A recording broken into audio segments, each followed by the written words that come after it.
Primeira carta de João, capítulo 4. Primeira carta de João, capítulo 4. A nossa meditação nessa noite será até o verso de número 6. 1 João 4, de 1 a 6. Diz assim a palavra do Senhor: Amados, não deis crédito a qualquer espírito, antes provai os espíritos se procedem de Deus, porque muitos falsos profetas têm saído pelo mundo fora. Nisto reconheceis o Espírito de Deus. Todo espírito que confessa que Jesus Cristo veio em carne é de Deus. E todo espírito que não confessa a Jesus não procede de Deus. Pelo contrário, este é o espírito do anticristo, a respeito do qual tendes ouvido que vem, e presentemente já está no mundo. Filhinhos, vós sois de Deus e tendes vencido os falsos profetas, porque maior é aquele que está em vós do que aquele que está no mundo. Eles procedem do mundo, por essa razão falam da parte do mundo e o mundo os ouve. Nós somos de Deus. Aquele que conhece a Deus nos ouve. Aquele que não é da parte de Deus não nos ouve. Nisto reconhecemos o espírito da verdade e o espírito do erro. Amém. Eu confesso a vocês que eu inicio o meu sermão um tanto assim, preocupado. Nós acabamos de ler uma passagem que me parece assim bem distante da vida comum. Você não concorda? Eu temo que você não consiga ver algum proveito no que acabamos de ler. Sim, nós lemos a palavra de Deus. Eu não estou dizendo que você não crê na palavra de Deus. Mas, afinal de contas, quem é que se importa hoje com esse tal anticristo? O que ele é? Pensa bem, nessa última semana, quantos aqui se preocuparam com esse assunto?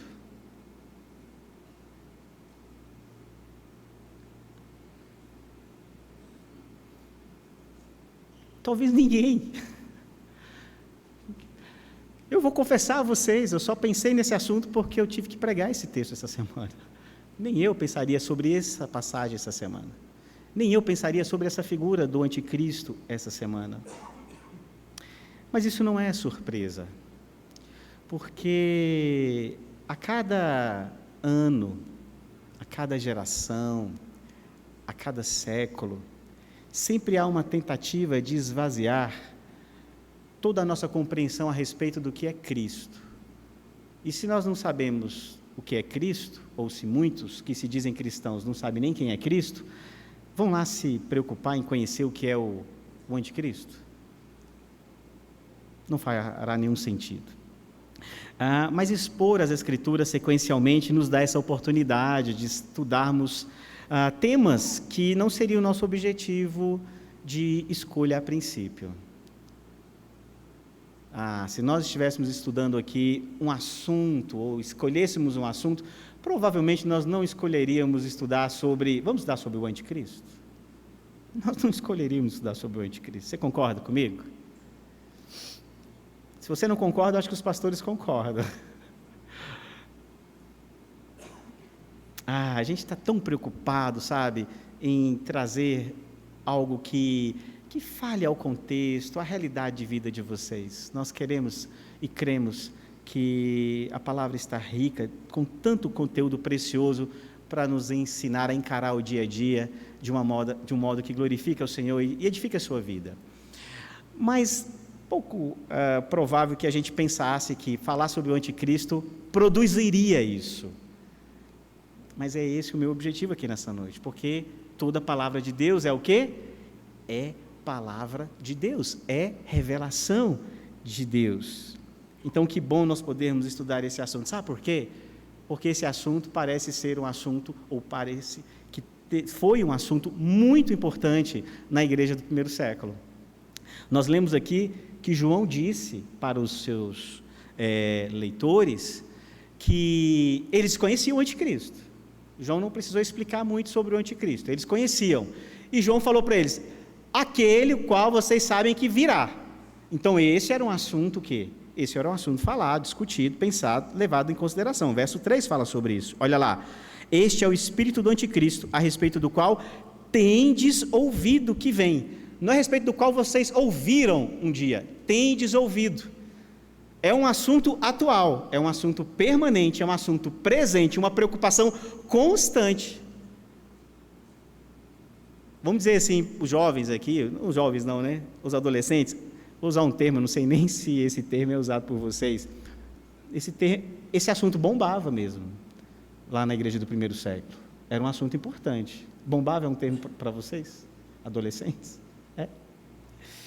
Então tá bom, então não estou bola fora não, né? É verdade, esse era um assunto importante. Por quê? Porque a compreensão disso fazia toda a diferença na forma como aquela igreja encararia a fé, já no seu início, e tão bombardeada por uma série de movimentos que tentavam desconstruir quem era Cristo. Tá certo? Mas, se agora você já ficou um pouco mais interessado a respeito do anticristo, vamos ver se mudou o foco, agora você já está mais interessado naquilo que eu quero falar.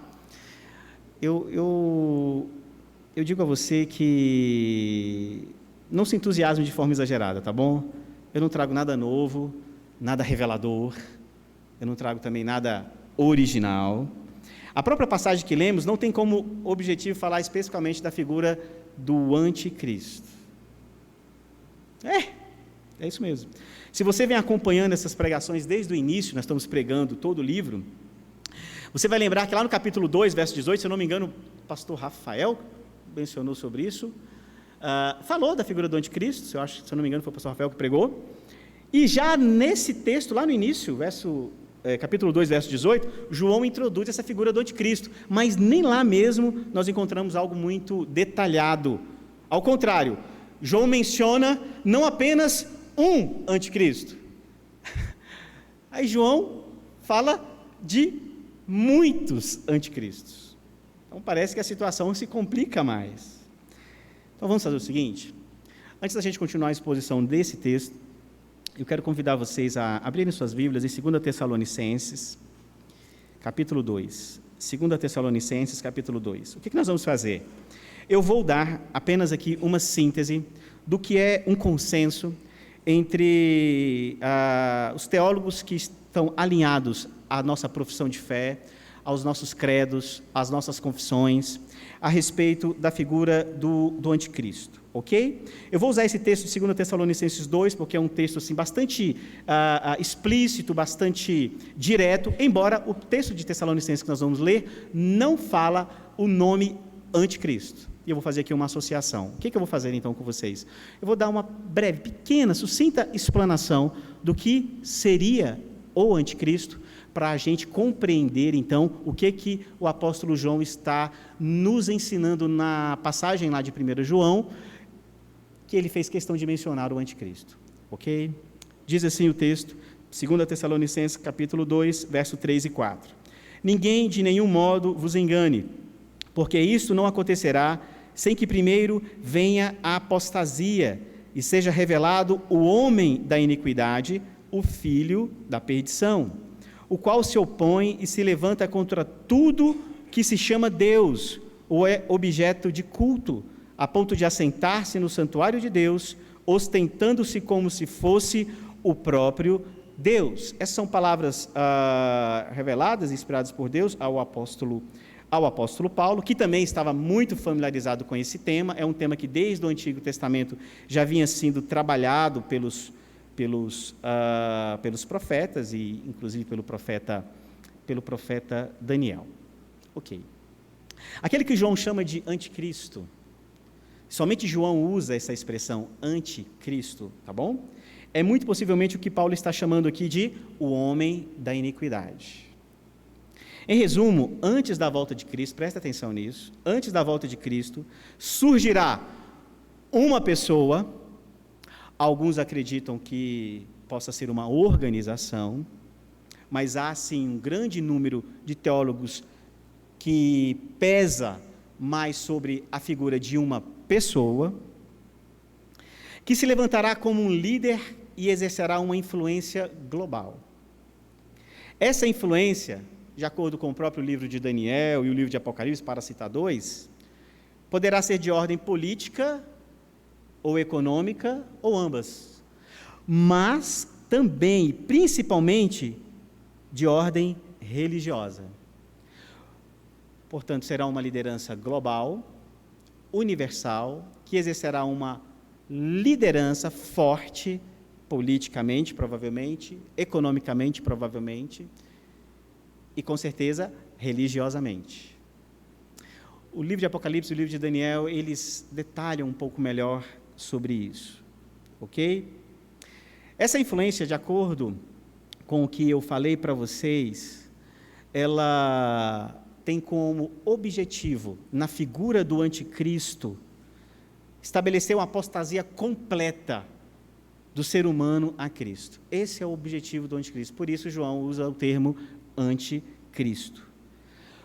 O anticristo, ele quer, de maneira global, suprimir a obra, a revelação e a encarnação de Cristo, na qual a vida comum e a adoração sejam centradas no homem, personificadas na figura do anticristo. Ok? Sinteticamente, resumidamente, seria isso. Muito bem, por que João fala aí? Por que João menciona o anticristo? Qual a preocupação de João? Irmãos, as 3 cartas de João, já foi mencionado aqui a vocês, elas muito bem podem ser consideradas como um testamento, 1ª, 2ª e 3ª, como um testamento de João, um testamento que ele está repassando, um legado de fé que ele está repassando a quem? Veja aqui as expressões, como no verso 1, qual ele chama esses seus leitores de amados, ou verso 4, em que ele chama de filhinhos, se repete várias e inúmeras vezes nas suas cartas, porque ele está escrevendo para pessoas próximas, para pessoas chegadas, para irmãos queridos, muito provavelmente irmãos os quais ele pastoreou, que ele foi pastor por um tempo. Ele está escrevendo então para gente que ele conhece, para gente da sua intimidade, não é um teólogo escrevendo um texto para a igreja no geral, é um pastor escrevendo para irmãos que ele conhece profundamente, intimamente, e que ele está, de fato, preocupado em preparar esses irmãos para os dias que virão. Se não, já para os dias que eles próprios enfrentavam. Ele escreveu essas cartas no final da sua vida, entre 85 e 95 depois de Cristo, já no final da sua vida. E ele faz questão de colocar essa figura do anticristo nesse seu testamento, porque ele considera que isso é algo importante, é algo caro e urgente a igreja cuidar. Qual era a preocupação dele? A carta, no geral, mas eu quero agora focar especialmente nos 6 versículos aqui do capítulo 2, o apóstolo João ele está fazendo um alerta à igreja, um alerta aos seus irmãos contra os falsos mestres que propagavam um cristianismo sem Cristo. Eu vou usar aqui algumas expressões assim, que podem parecer meio contraditórias, mas ao longo da minha argumentação vocês vão compreender o que eu estou falando. Sim, o objetivo de João é alertar os seus irmãos contra esse cristianismo sem Cristo, que alguns falsos mestres, ou que muitos falsos mestres, melhor dizendo, estavam disseminando sobre a igreja e sobre o mundo. Houve um movimento conhecido como movimento docetista, ou movimento docetismo, que exerceu uma grande influência sobre as igrejas da Ásia Menor, inclusive a igreja de Éfeso, que pode ser uma das igrejas a qual o apóstolo João se refere ao escrever esse seu testamento, dirigido a esses irmãos, uma igreja que ele pastoreou. E o que esse movimento docetista pensava? Havia duas ideias centrais, duas ideias mais populares dentro desse movimento. A primeira é que esse movimento negava a encarnação de Cristo. Acreditavam que o Deus não iria se sujeitar a um corpo humano, assim como nós temos esse corpo, nós temos essa matéria, nós temos, todo esse aspecto visível, palpável, que ocupa lugar e espaço.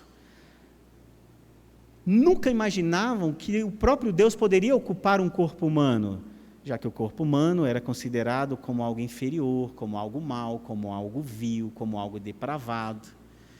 Então eles entendiam que o que se falava do Deus se tornar homem é que, na verdade, Deus, por ser Deus, ele se valeu de uma certa teofania e ele parecia homem. Ele veio e pareceu um homem, mas no fundo ele não era homem mesmo. Ele só era alguém que tinha uma aparência de homem. No fundo ele era só e 100% Deus. Como aquelas teofanias que aconteciam no Antigo Testamento, onde alguns anjos apareciam, algumas figuras e personagens bíblicos, e que eles não se tornavam homens literalmente, mas pareciam. Assim também, uma corrente popular dentro do docetismo acreditava que Jesus era essa espécie de fantasma, talvez fosse uma designação apropriada aqui. A outra ideia popular, e talvez a mais popular entre os docetistas, era que Jesus, ou o Cristo, Deus, na verdade, ele escolheu um homem, Jesus, um homem justo, um homem bom, e lá no batismo de Jesus, Deus veio e assumiu o corpo de Jesus. E seguiu assim durante todo o ministério de Jesus. E pouco antes da sua crucificação, o Espírito de Deus saiu do homem Jesus e o homem Jesus morreu na cruz. Compreenderam? Além dessas duas, existe uma série de outras intercaladas aí, mas as duas mais populares eram essas. É sobre isso que o apóstolo João está falando aqui no verso 1, 2 e 3, certo? É sobre isso.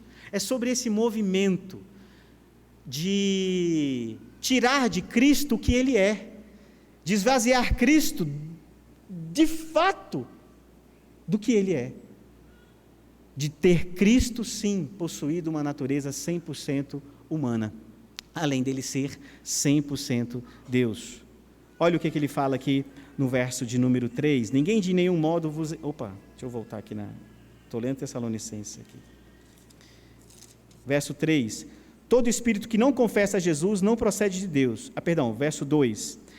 Nisto conheceis o Espírito de Deus. Todo espírito que confessa que Jesus Cristo veio em carne é de Deus. É essa a declaração, a afirmação que o apóstolo João está fazendo para refutar, para se opor à ideia dos docetistas. Porque João está afirmando aqui, o próprio Deus veio em carne.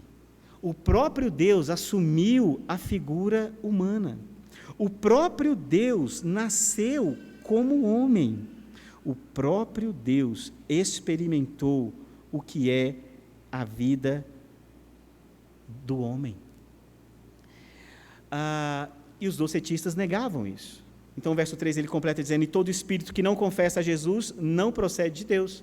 A ideia aqui de não confessar Jesus é não confessar Jesus em concordância com o que disse o verso 2. Não confessar Jesus no sentido de não crer que Jesus é 100% homem, mas Jesus é também 100% Deus, que ele sim, que ele encarnou. Agora observe uma coisa interessante, verso 1, verso 2, verso 3, que repete-se nesses três versos uma expressão, dizendo, procede de Deus, verso 2, Espírito de Deus, verso 3, não procede de Deus. O que quer dizer isso? Isso é importante para a gente compreender que o que João está fazendo aqui não é apenas um debate teológico, não é um debate de ideias. João está falando de uma guerra espiritual em relação à verdade, em relação à mentira. Porque quando ele usa essa expressão de Deus, no grego isso se refere à origem. A origem daquele que confessa que Jesus veio em carne, a origem disso é de quem? É do Espírito de Deus. E já aquele que não confessa, a origem é de quem? A origem é, como vai dizer no verso 4, é do anticristo. Portanto, a origem da negação dessa encarnação é o mesmo que abraçar o espírito do anticristo. A origem por trás da afirmação na encarnação de Cristo é o mesmo que reconhecer que essa afirmação tem origem em Deus, no Espírito de Deus. Final do verso 6 vai chamar o Espírito de Deus como Espírito da verdade e o Espírito do anticristo como Espírito do erro. Tá certo? Lá no verso 6, final dele, João ele faz essa conclusão dizendo o Espírito da verdade, o Espírito do erro, e antes ele trabalhou essa ideia que eu procurei explicar para vocês, que o Espírito da verdade é o Espírito de Deus, o Espírito do erro é o Espírito do anticristo, o Espírito da verdade crê que Jesus veio em carne, o Espírito da mentira, o Espírito do erro nega isso. Qual o problema de negar? Negar a encarnação de Cristo é negar toda a obra redentora, de que somente um ser humano poderia morrer no lugar de outro ser humano. É isso que a Escritura fala. Só haveria uma forma do ser humano ter a culpa do seu pecado paga: se um outro ser humano morresse em lugar daquele ser humano.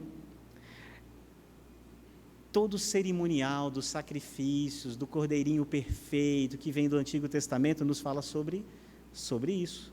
Um sacrifício substitutivo. Porém, somente um ser humano perfeito poderia fazer isso. E aí o que nos leva ao problema lá de Romanos 3,10, não há um justo, nem um sequer. E agora, como é que ficou a nossa situação? Deus é bom demais, né? Deus tinha um plano. Vocês sabem qual é esse plano?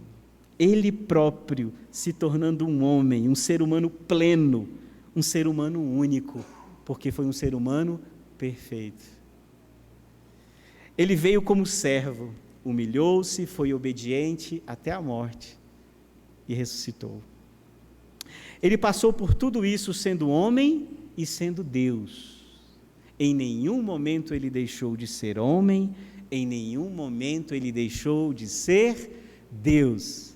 Esse mistério da fé pode ser, às vezes, difícil de compreendermos, mas é uma verdade que a Escritura estabelece. E é por causa dessa verdade que nós fomos redimidos. É por crermos na encarnação de Cristo que podemos celebrar a Páscoa. É por crermos na encarnação de Cristo que nós podemos celebrar a Santa Ceia. Do contrário, não faria qualquer sentido. Não faria qualquer sentido. A Páscoa fala de um preço pago. A ceia fala de um preço pago, um preço substitutivo. Mas só um ser humano perfeito poderia fazer isso. Mas o único ser humano que poderia fazer isso era o único ser humano capaz, o próprio Deus. Pelo pecado de um ser humano, Adão, veio o pecado sobre toda a raça humana. Mas pela obediência do segundo Adão, esse Jesus que é Deus e homem, veio a nossa redenção. Amém? Irmãos, eu quero fazer uma primeira conclusão aqui com vocês, tá? Porque esse assunto pode ser um pouco, às vezes, denso, né? E a gente fica um tanto perdido. Eu já quero fazer uma primeira conclusão e uma aplicação na mensagem dessa noite. Vamos seguir, então, a orientação de João de não dar crédito a qualquer espírito, como nós lemos aí no verso 1. Não deis crédito a qualquer espírito. Vamos, irmãos, julgar se alguém fala mesmo em nome de Deus ou em nome do anticristo. Porque do verso 1 ao verso 6, o foco de João aqui é a igreja estar atenta a detectar os falsos profetas. Cuidado com aqueles que dizem que Jesus é tudo, menos o Filho de Deus que se fez homem. Cuidado com aqueles que dizem que Jesus é o cara, que Jesus é um mestre, que Jesus é o iluminado, que Jesus é um exemplo, que Jesus é um filósofo, que Jesus é o mestre dos mestres, que Jesus é fantástico, que Jesus é uma inspiração, que Jesus é tudo, mas não dizem, não afirmam que Jesus é o Cristo, é o próprio Deus que se fez homem, que encarnou. Sem dúvida, pensar assim mudará nossa postura quanto ao que nós ouvimos, ao que vemos e ao que nós assistimos. Especialmente quando do outro lado alguém se diz falar em nome de Deus e até cita textos da Bíblia. Nós vamos estar mais cuidadosos, porque tem muitos aí que falam em nome de Deus, mas na verdade falam em nome do anticristo. Como Jesus é descrito por essa pessoa? Ela crê que Jesus é Deus que se fez carne. Um dos nossos primeiros credos, o credo apostólico, ele já se preocupava com essa questão. Vejam que o que João está falando não é uma alucinação de João, não é uma coisa particular dele. Isso era comum entre os apóstolos, isso era uma preocupação da igreja do primeiro século, e o primeiro credo, do qual se atribui o coração desse credo aos próprios apóstolos, daí chamar então credo dos apóstolos, diz assim: creio em Jesus Cristo, seu único Filho, se referindo então a Jesus como Deus, nosso Senhor, o qual foi concebido por obra do Espírito Santo, nasceu da Virgem Maria, a humanidade dele aí, padeceu sob o poder de Pôncio Pilatos, foi crucificado, falando desse Jesus histórico, homem, morto e sepultado, ressurgiu dos mortos ao terceiro dia, subiu ao céu, está sentado à direita está sentado à direita de Deus Pai Todo-Poderoso, donde há de vir para julgar os vivos e os mortos. No passado, minha sogra fez parte dessa tradição boa da igreja, a gente aprendia a decorar o credo apostólico. Talvez a nossa primeira e básica profissão de fé. Às vezes a turma aí está muito preocupada, ir para a predestinação, para o aspecto da soteriologia e outros dias que são importantes, caros, preciosos e importantes de serem estudados, mas às vezes esquece o credo básico, que é crer que Jesus veio em carne, viveu entre nós, habitou entre nós. Stênio Marcius, um músico cristão, ele compôs uma das canções mais lindas que eu conheço, falando desse Cristo Deus que se fez homem. Entra, mestre, descansa um pouco, estás cansado, estás sedento e rouco. Dorme, mestre, a casa é tua, já fechei porta e janela pra rua. Deixou-me falando só, dormiu tão pesado, fazia dó. A parte mais linda que eu acho é essa aqui. Como será, mestre, este sonho teu? Sonhas como homem, sonhas como Deus, sonhas com a glória que tinhas com o Pai na luz, ou sonhas com a cruz.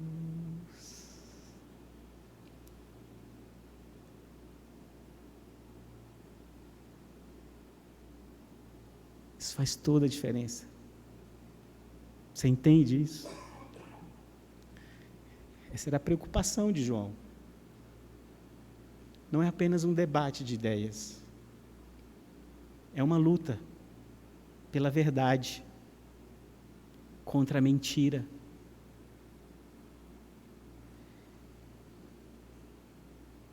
Do verso 4 ao 6, João agora vai se voltar a nós, falando dos verdadeiros mestres e dos verdadeiros crentes. E ele diz assim no verso de número 4: Filhinhos, vós sois de Deus, vós sois de Deus. A prerrogativa de ser um apóstolo não dava a João poderes espirituais para sondar o coração dos crentes. Ele não tinha esse poder que Jesus tinha. Jesus tinha. Jesus, quando viu o jovem rico chegar perto dele e bajular Jesus, citar lá os 10 mandamentos, e dizer que cumpria, Jesus sim, porque ele é Deus, ele conhece o coração daquele homem, ele sabia que ele iria embora e não iria segui-lo. João, embora fosse apóstolo, e recebeu algumas prerrogativas especiais como apóstolo, João não tinha o poder de prescutar o coração e afirmar, como ele está afirmando aqui, que esses irmãos são de Deus. Baseado em que ele faz essa afirmação? João se vale de 2 provas, no texto que lemos, ok? Primeiro é a prova objetiva, que eu quero chamar aqui de uma prova teológica. Veja o que acontece aqui, verso 4. Filhinhos, vós sois de Deus, e tendes vencido os falsos profetas, porque maior aquele que está em vós do que aquele que está no mundo. Eles procedem do mundo, por essa razão falam da parte do mundo, e o mundo os ouve. Verso 6, nós somos de Deus, aquele que conhece a Deus nos ouve. Aquele que não é da parte de Deus não nos ouve. Perceba uma coisa interessante aqui. João, ele declara que aqueles irmãos são de Deus, a origem deles está em Deus, porque esses irmãos dão algumas provas. E como eu disse, a primeira prova aqui, essa prova objetiva, essa prova teológica. Eles venceram os falsos profetas. Como eles vencem os falsos profetas? Zelando pela sã doutrina dos apóstolos. Eles ouvem a doutrina dos apóstolos, seguem a doutrina dos apóstolos, tampam seus ouvidos para os falsos profetas e fazem mais. Eles mantiveram o fiel testemunho da encarnação de Cristo. Aquilo que os apóstolos ensinaram, eles mantiveram fiéis, eles foram zelosos, eles não adulteraram esse conceito. Não caíram na conversa fiada daqueles falsos mestres. E mais, puseram eles para fora. Não disse aí no verso 4? Eles venceram os falsos profetas. Venceram os falsos profetas.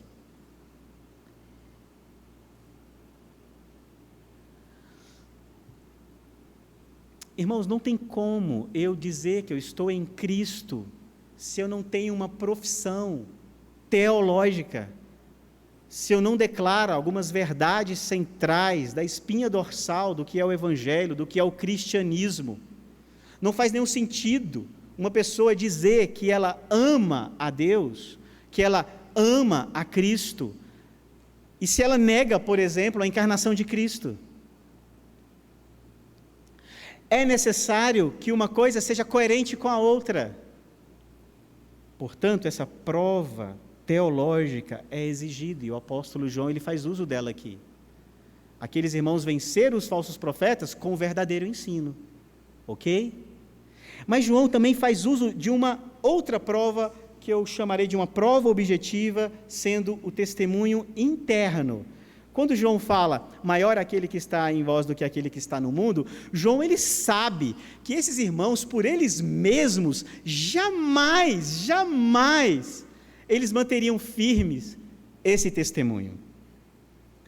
João tem plena certeza de que eles só puderam fazer isso porque eles estão em Cristo, unidos ao Espírito da verdade. É isso que João está dizendo. Meus irmãos, como alguns dizem, né? Será que eu sou de Deus mesmo? Será que eu sou de Deus mesmo? Senhor, será que eu sou teu? Eu erro aqui, falho ali. Senhor, tento fazer a tua vontade, às vezes não consigo. Essa prova subjetiva desse testemunho interno, que alguns irmãos muitas vezes entram em crise, se perguntando se são de Deus ou não, é só porque não ligou a chave ainda. Mas só vive essa crise quem é de Deus. Só vive querendo se conformar à palavra de Deus quem é de Deus, porque quem não é, adultera a palavra, suprime a palavra, acrescenta algo à palavra, entendem? Eu não estou dizendo aqui que quem não crê na predestinação não é de Deus, mas se essa pessoa não crê que Jesus veio em carne, ela está negando toda a obra da redenção. Toda a obra da redenção. E não adianta também a pessoa dizer que crê que Jesus veio em carne, como muitos católicos dizem que creem, e negar todo o resto da obra da redenção, como a justificação, pela fé somente. É isso. João tem certeza que aqueles irmãos só puderam seguir adiante porque Deus estava com eles. Não há argumentos mais elaborados, racionais, persuasivos, que serão maiores do que a verdade que habita no coração de um crente verdadeiro. Vou dizer uma coisa para vocês. Às vezes os nossos jovens vão para a faculdade, é uma preocupação nossa de pais, né, de vocês pais que têm os filhos na faculdade. Meus filhos estão sendo bombardeados com uma série de visões, com uma série de filosofias anticristo, filosofias anti-Deus, e a fé deles está sendo abalada e aquela coisa toda. É verdade, nós devemos preparar os nossos filhos, dar a eles substância, dar a eles feijoada, dar a eles alimento pesado, bom, para eles refutarem as mentiras que são propagadas nesse mundo mal. Mas eu vou dizer uma coisa para vocês, meus irmãos, um crente de verdade, ele pode estar entre os leões, na cova dos leões, mas a sua fé não será abalada.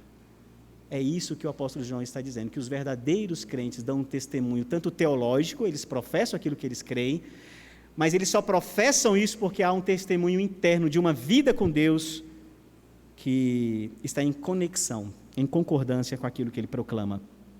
Mas um falso cristão, ele balança como um pêndulo, e ele se inclina aos falsos mestres, como nós lemos aqui. Seu testemunho interno contradiz seu testemunho teológico. Ele fala ser de Cristo, mas nega a revelação bíblica, toda ou em parte. Essas duas provas, irmãos, são importantes. O testemunho teológico e o testemunho interno. Na verdade, eu falei que são importantes porque estão até o verso 6, mas a partir do verso 7, João vai exigir mais uma prova, que ele conhece e ele reconhece na vida daqueles irmãos, que é uma prova do testemunho público, por meio do amor, que João já falou anteriormente, mas ele vai aprofundar agora a partir do verso de número 7. Eu não vou pregar esse sermão, eu queria pregar esse sermão, confesso a vocês.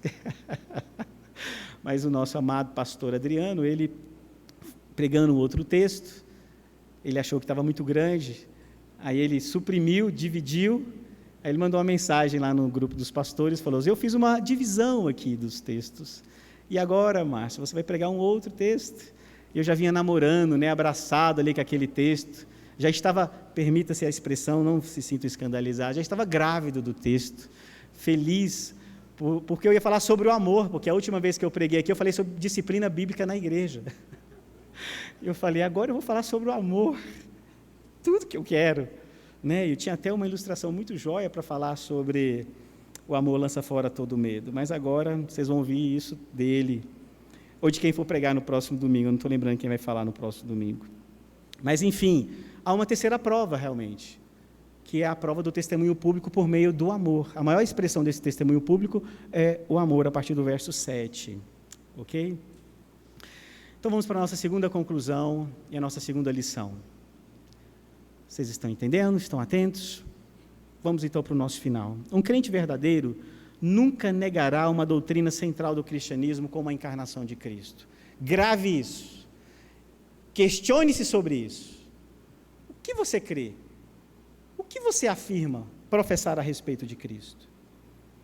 Podemos divergir em vários aspectos secundários, mas naquilo que é essencial, a fé, vamos sempre concordar se de fato pertencemos a Deus. Quer você esteja lá numa igreja que se denomine, que receba um nome, quer você esteja numa igreja que receba um outro nome, quer você esteja na igreja presbiteriana, quer você esteja numa igreja batista, ou numa igreja Assembleia de Deus, mas, se nós divergirmos naquilo que é essencial à fé e à obra da redenção, não, aí não há acordo. Porque eu não estou falando aqui de algo que nós escolhemos. Quando nós abraçamos toda essa ideia da encarnação de Cristo e da obra da redenção, nós estamos fazendo isso porque Deus nos capacitou para fazer. Veio de fora para dentro, veio do alto para nós. Isso é muito bom, por um lado, porque a gente para com as brigas bobas, com as discussões bobas na internet, discutindo, às vezes, trivialidades, ou coisas importantes que acabam se tornando enfadonhas. Discussões secundárias, qual é a igreja mais bíblica, qual é a igreja mais santa, qual é a igreja mais crente, qual é a igreja mais séria. A igreja mais bíblica, mais santa e mais séria é aquela que abraça a obra da redenção por completo. Não subtrai, não acrescenta. Que crer na obra da redenção, crer da forma como a Escritura estabelece, crer conforme a Escritura revela, e o que inclui, como eu tenho falado, e o apóstolo João tem usado aqui nessa argumentação, a encarnação de Jesus como um ponto central da obra da redenção. Nós vamos concordar porque Deus é quem nos convence. Não é um tipo de conclusão que chegamos pelo raciocínio lógico, mas é pela fé que Deus implanta em nós. Então, irmãos, você chegou agora, nos campos do Senhor, preocupa não, essas convicções básicas da fé e centrais ao Evangelho, Deus está implantando em você de um modo soberano, maravilhoso, através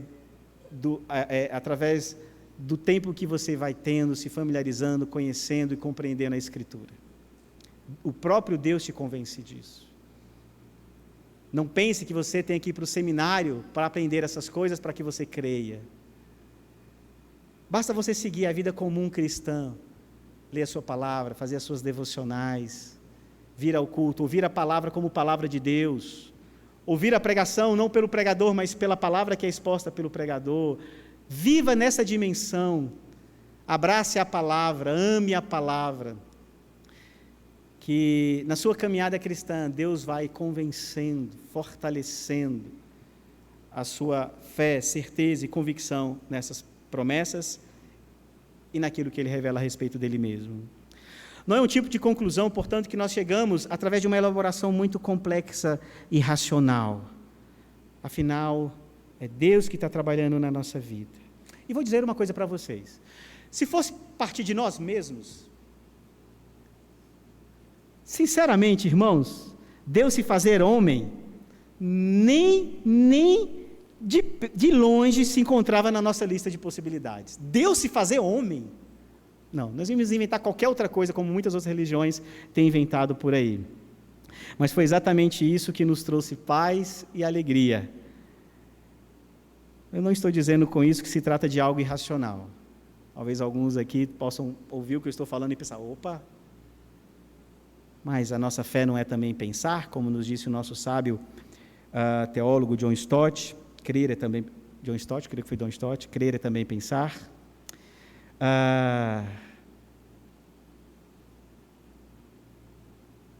Não é algo irracional, embora é loucura para os homens, é loucura para o mundo e poder de Deus para os que creem no Evangelho.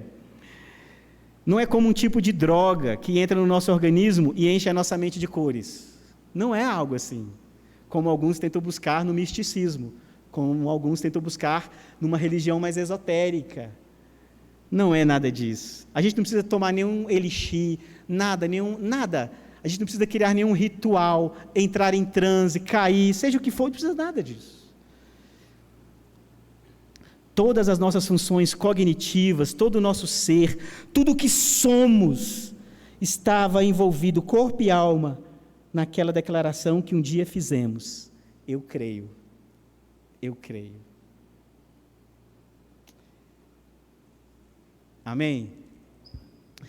Nós temos visto muitas pessoas procurando igrejas, atrás desse evangelho genuíno, onde os verdadeiros profetas falam de Cristo como era ensinado pelos apóstolos.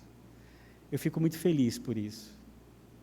Eu fico muito feliz por essa igreja zelar, a despeito das limitações dos seus pregadores, zelar para que a doutrina que preguemos aqui seja a mesma, sem pôr e sem tirar, a doutrina dos apóstolos. Mas me deixa um alerta. Se essas pessoas procuram de onde saíram, se essas pessoas procuram uma outra igreja, se procuram, De onde saíram? Onde elas estavam que elas não encontraram esse verdadeiro evangelho? Mas subentende-se que ali era uma igreja. Não raro, elas saem de igrejas que falam de Cristo, mas de um Cristo falsificado. De certo modo, o anticristo, ele está ganhando terreno, irmãos.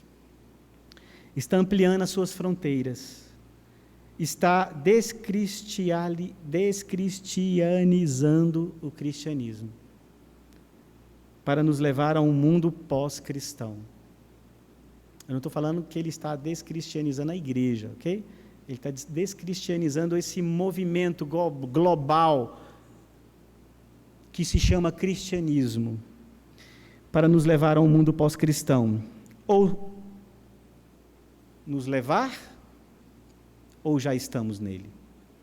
Eu estive em Portugal há alguns anos atrás, há 3 anos atrás, e eu tive, eu não vou dizer a oportunidade, né? Que a oportunidade dá um tom assim positivo, mas eu tive a experiência do que é estar num país predominantemente, nominalmente, historicamente católico, que não abraçou a reforma, que tem uma igreja histórica em cada esquina, que tem uma cidade com o nome de uma santa que chama Fátima, inclusive eu fui nessa cidade, mas que eu fiz um curso com quase 30 pessoas e nenhuma delas se declarou evangélica. Na verdade, uma delas se declarou como uma pessoa religiosa.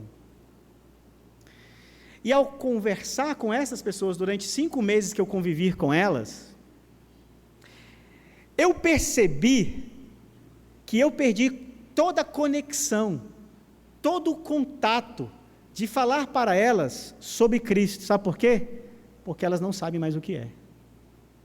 Cristo foi esvaziado da cabeça delas. Não o nome Cristo, não a figura histórica, mas toda essa revelação bíblica que para essas pessoas não passa de lenda, não passa de mitologia, não passa de criação humana. Se você acha que isso é pouco, se você não está entendendo o que eu estou falando, é você imaginar uma nação que se declara cristã, mas não conhece Cristo. Foi uma das experiências mais difíceis que eu vivi na minha vida. Eu tenho um familiar que disse que o sonho dele era mudar para Portugal quando aposentasse, e eu voltei, a primeira coisa que eu falei para ele é o seguinte: se você for, de preferência vá com uma outra família crente, porque vocês só serão uma única igreja naquela cidade que vocês vão morar. Vocês serão uma única igreja naquela praia que vocês vão viver. Vocês serão uma única igreja naquela vila bonita, realmente muito bonitas, em que você vai morar, tomar o seu vinho, comer o seu queijo. Porque você não vai encontrar gente que declara que Jesus é o seu Senhor e Salvador a um raio enorme em torno da sua casa. Talvez vocês serão os únicos cristãos daquele bairro, quiçá daquela cidade. Graças a Deus há um movimento hoje forte dentro de algumas igrejas brasileiras, o próprio Ministério Fiel investindo muito maciçamente na evangelização e a preparação de pastores lá em Portugal. Eu fui a uma igreja em Portugal, uma igreja inclusive mantida em parceria com a Igreja Nacional, que inclusive me sugeriu frequentar essa igreja durante o tempo que eu estive lá, foi o reverendo Obedes, que era pastor da Igreja Nacional na época, e a igreja não tinha nenhum português. Todas as pessoas que participavam da igreja eram brasileiros. Não havia nenhum português naquela igreja. Esse é o propósito do anticristo: descristianizar o mundo. Mas eu não estou falando isso para te amedrontar. Não estou falando isso para te deixar com medo se você também vai ser descristianizado.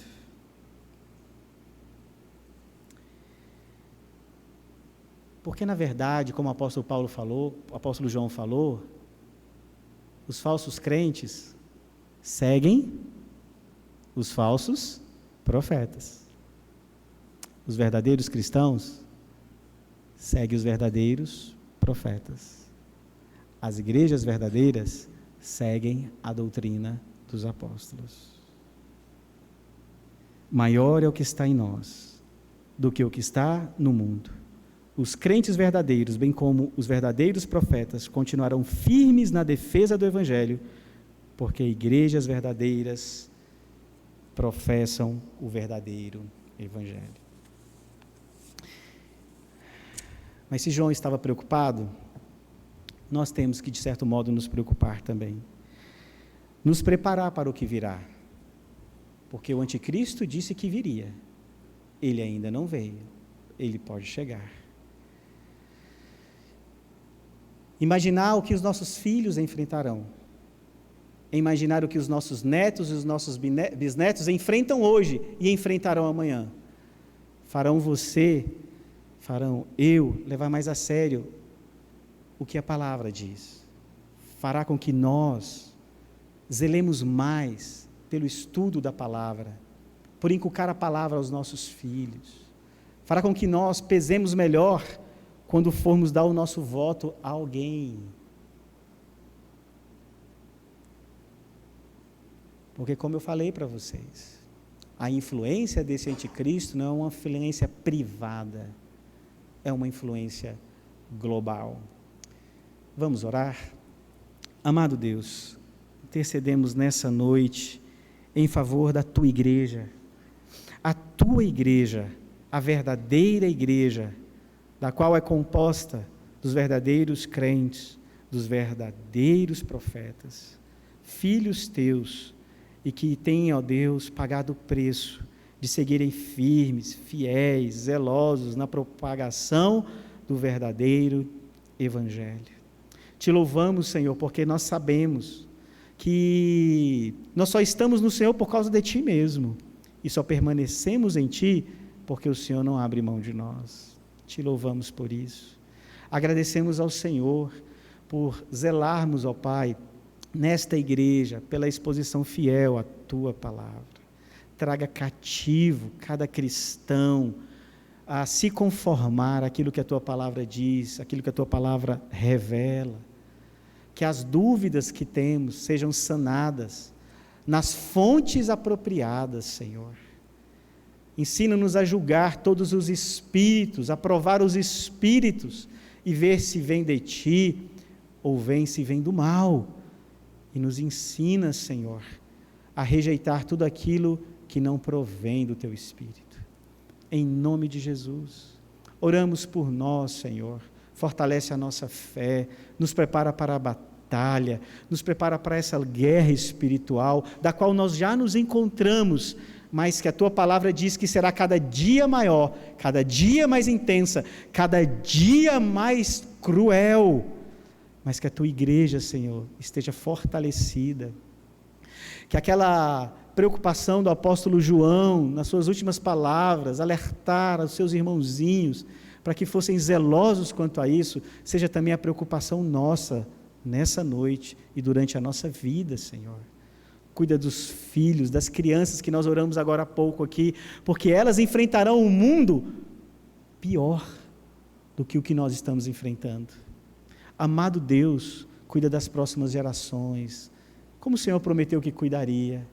Mas oramos assim porque realmente, Pai, esse é o nosso desejo, que a Tua igreja, que o Teu remanescente fiel, que o Teu corpo sejam, ó Deus, preservados até o dia que o nosso glorioso Senhor e Salvador Jesus Cristo virá como prometeu que viria.